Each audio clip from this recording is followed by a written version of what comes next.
10-year-old Mary Ellen Wilson gave the following testimony to a judge in New York. I have never been kissed by my mama.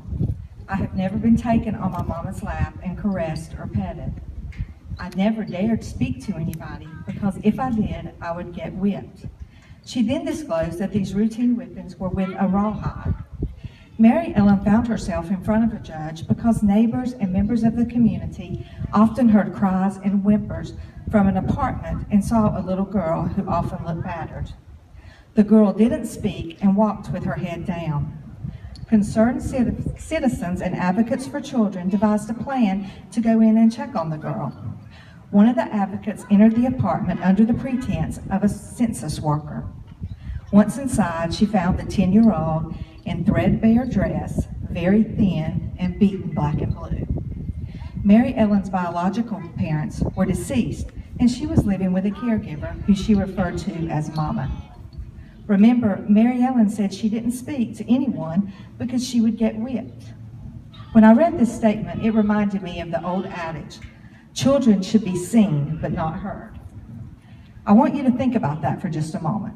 A world where children are seen but never heard. Some of my favorite things involve the sounds of children. Giggles, the pitter-patter of little feet, shrills of joy, hearing my own children say mom, and kids on a playground, just to name a few. On the other hand, some of the saddest things I encounter involve children. A child who hangs their head and can't make eye contact. A child who says no one cares or asks, why do you care? Or the kid who discloses unspeakable things they have encountered at the hands of someone who was supposed to be their protector. Mary Ellen Wilson's case was the first true public stand against the mistreatment of children. As a result, we stand here 142 years later promoting the awareness and prevention of child abuse. By being here today, you have shown your commitment in helping in the fight against child abuse. Victims of child abuse have many obstacles to overcome, but with resources and support, these can be overcome and the children can move from victims to survivors.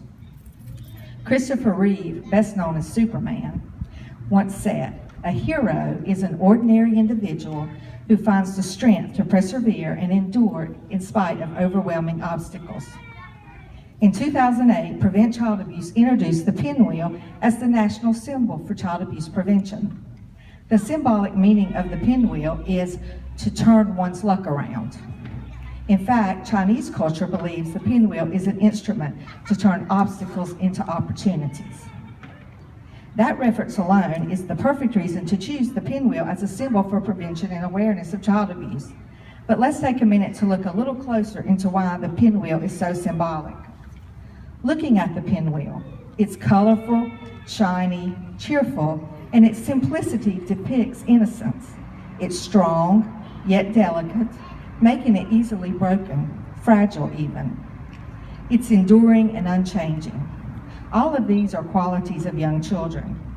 In fact, the pinwheel seems to take us back to childhood memories of fun, carefree days. The wind could also be seen as symbolic. It creates movement, which generates energy. The pinwheel needs wind to move.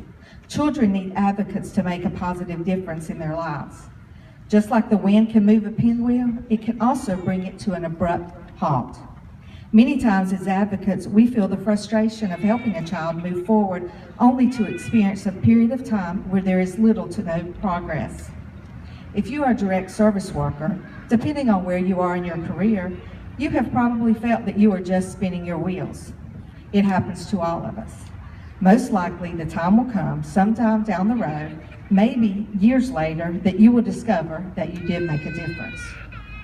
Superman's definition of a hero definitely describes survivors of child abuse. In order for victims to become survivors, there must be someone in their lives to be the catalyst for change. I encourage each of you to be that catalyst. There are many ways to take a stand against child abuse. A few things come to mind. Always report suspected cases of child neglect or abuse. These reports can be anonymous and very well may save the life of a child. You can also give of your time and resources to agencies who work with victims.